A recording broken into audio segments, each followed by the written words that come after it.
This is The Weekly on ClickOrlando.com with Justin Warmoth. Good morning, I'm Justin Warmoth. Florida lawmakers are gearing up to tackle one of their most impactful obligations to voters, redistricting. The 2020 census granting the state with an extra seat in Congress, and the population growth also mandates that the 40 state Senate districts and 120 state House districts be redrawn so they make up an equivalent number of voters. News 6 political expert and UCF history professor Dr. Jim Clark is here this morning to break down this all-important process. Can you explain this process and what this all means for not only, Congress, but the state as well?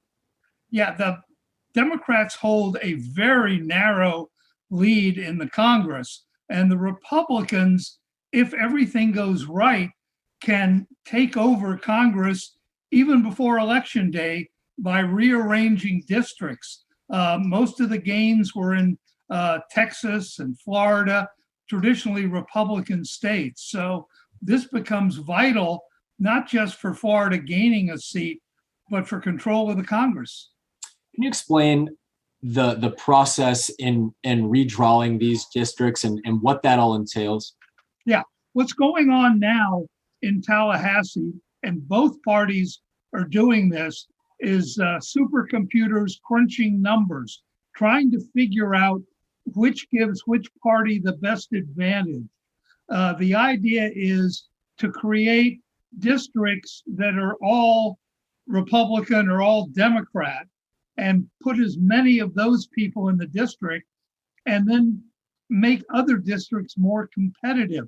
So I imagine what they're going to try to do, the Republicans, is put more Democrats in what's now Val Deming's Orlando district and put more Republicans in Stephanie Murphy's district to make her more competitive. Can we go back in time and look at the last time redistricting occurred in 2010 and what happened then? That it was a brutal process. It was a mess. Yeah. The Republicans overplayed their hand. They took it to the limit and then beyond.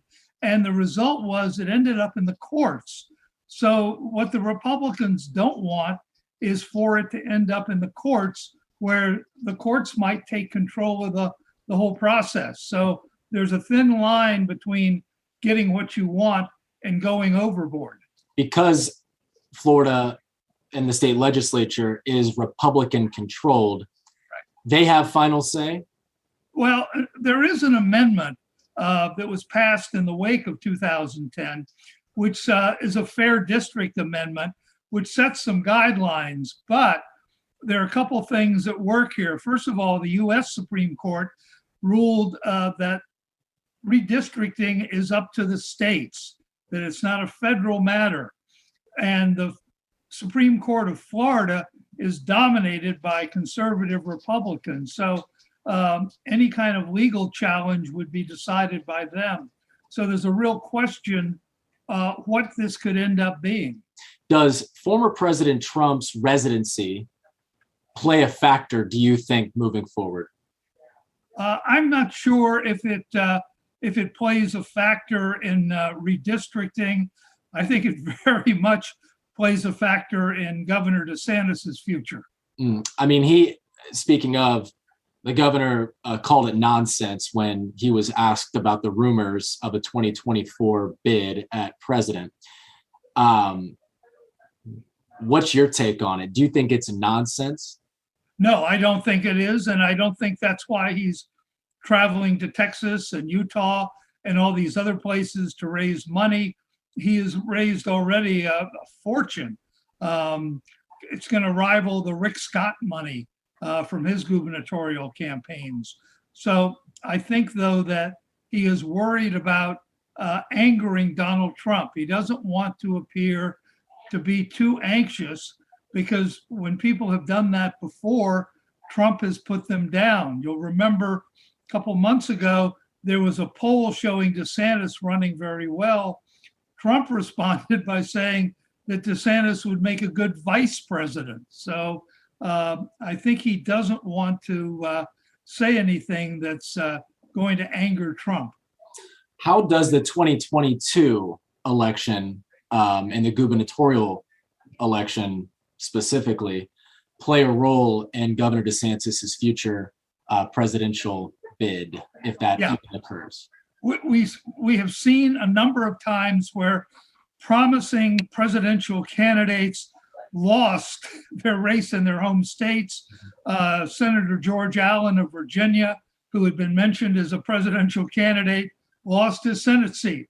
And that was the end of that. So if Governor DeSantis should lose the governorship, there is no way he can make his way as a presidential candidate. We've seen a number of prominent Democrats in the state of Florida get into the race in the Democratic primary for governor. Is that something that when that's decided and it becomes a two-horse race, that they will point to try to siphon some votes away? Yeah, I think you're absolutely right. I think that's exactly what they are going to do. The problem for the Democrats is the concern that the two candidates, Freed and Christ, will beat each other up so badly that whoever survives the primary will be a loser in the general. As we kind of project out into 2022 and beyond, what is your gut telling you when it comes to former President Trump and whether or not he will in fact run again? I think it's going to be like an NBA game. Nothing gets decided until the last 2 minutes. I think he's going to keep his profile high and then string this along as long as he can. Remember, all the other candidates are frozen. They can't declare their candidacy. They can't really campaign. A number of them have gone to Iowa saying, oh, they've always wanted to go to Iowa, when they're really kind of campaigning, but not one of them wants to take on Donald Trump and say, I'm the leader for 2024. So the longer he delays, the more it helps the Democrats. Right. Because in years past, we often see 20 plus primary candidates. And this will certainly reduce the number of people willing. I would imagine that their campaigns are saying, hey, listen, let's just wait another 4 years before we really get into this and start raising money and start, building a profile up because of that factor. Yeah, I think that people are genuinely afraid of Donald Trump blasting them if they appear too eager to pick up his mantle. One last thing on the Democratic gubernatorial election here. Do you expect more Democrats to get into the race here, or do you think we have the two kind of set in stone big names? There are rumors about another candidate from South Florida who keeps hinting that she might come into the race. But pretty clearly, the race is set. It's going to be really hard for anyone to get a traction between Christ and Freed. Freed, of course, has the marijuana industry behind her. Christ has tremendous name recognition and a tremendous ability to raise money. So it could be a very interesting race. And if you didn't know, today is the first full slate of NFL action, and starting next month, wagering on games will be legal in Florida. Details on the future of sports betting in the Sunshine State right after this. Stay with us.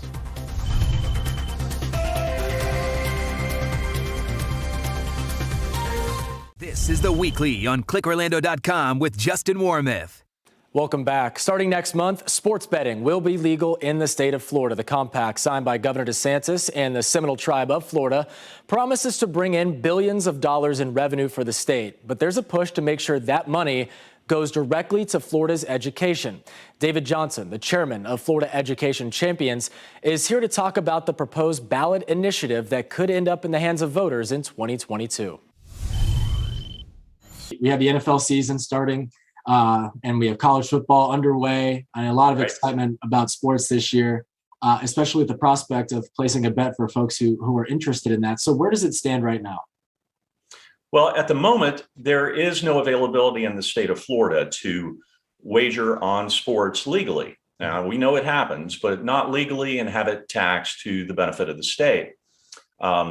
What our amendment wants to do is to put it before the voters in November of 2022 to offer more choices and more competition in sports betting through online betting platforms at professional sporting venues such as the Amway Center, Exploria, Daytona International Speedway, and so many others, and at parimutuel facilities.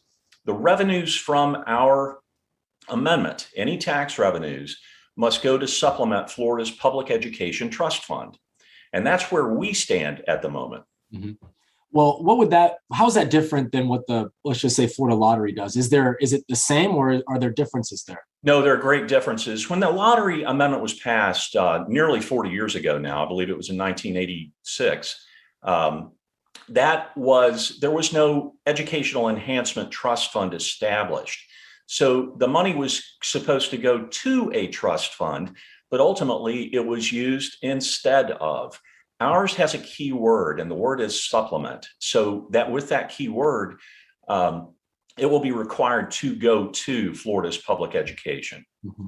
And as it stands right now, when it comes to what the governor has penned with the Seminole tribe, is that they solely operate. This is all going to be funneled through the Seminole tribe, correct? Correct. And so bottom line is your amendment is working to not make this such a monopoly? Correct. Absolutely. We believe that Floridians will want choices. They will want competition. They will want to use the platforms that they may have familiarity and trust in, such as the fantasy sports platforms that DraftKings and FanDuel offer to hundreds of thousands of people that are participating in that in the state of Florida already, as well as many others. Sports betting is a burgeoning industry in this country. The Supreme Court in 2018, the U.S. Supreme Court, made it legal for states to put it available to their people through whatever mechanism each state does. They're online now in over 30 states where it is available. Not quite yet in Florida, but soon. But yes, indeed, as it stands right now through the compact, there would be a monopoly. And what we are simply trying to do is put it before the voters to offer more choices and more competition. Sports betting, it's not as taboo as it maybe once was, correct? I mean, you see it on TV all the time. If you watch sports channels, they talk about the line, they talk about, the ramifications, the odds, things like that, where the money is, where the sharp money is. I mean, that's like regular talk now. And so as that's occurred, we've seen that gradually move into different states all around the country. Yeah, it's been a complete change in the last, I would say, 5 years. Certainly, you saw it to begin 10 years ago. The sports announcers used to sort of allege and wink, wink, nod, nod about how that last touchdown may have made a difference to some people, and you know who you are. But now there are shows devoted to the lines on ESPN. There are shows devoted to sports betting. Sports betting's been going on in this country since Abner Doubleday picked up a baseball the first time. We know that since the early days of football. But what it has been is an under the table type of thing, unless you were going to Las Vegas. What this has done is to make it available to far more people and to benefit the states through revenue that they raise on taxing the wagering. Because we're talking a lot of money here. Oh, yes, absolutely. Billions of dollars. We believe that in Florida, with our amendment passage, it will mean hundreds of millions of dollars to the Public Education Trust Fund. That's critical for Absolutely. Education, which lacks in the adequate funding, according to the Florida Education Association and everyone who follows that. And so that's certainly that's we have spoken with school teachers, with groups, with the school boards associations. All have been very receptive and listening. They've been a little bit busy right now as we've gotten started, of course, with the school year and the challenges that this unique school year has put to them. But we look forward to garnering their support on an individual and hopefully on a group basis. We've heard critics argue that when Florida voters passed the amendment in 2018, the ballot initiative, that measure would make all of the gambling and everything like that through the voters. And yet this was decided, the governor's compact with the Seminole tribe, without the voters' approval. Do you see that as a possible problem moving forward in the courts?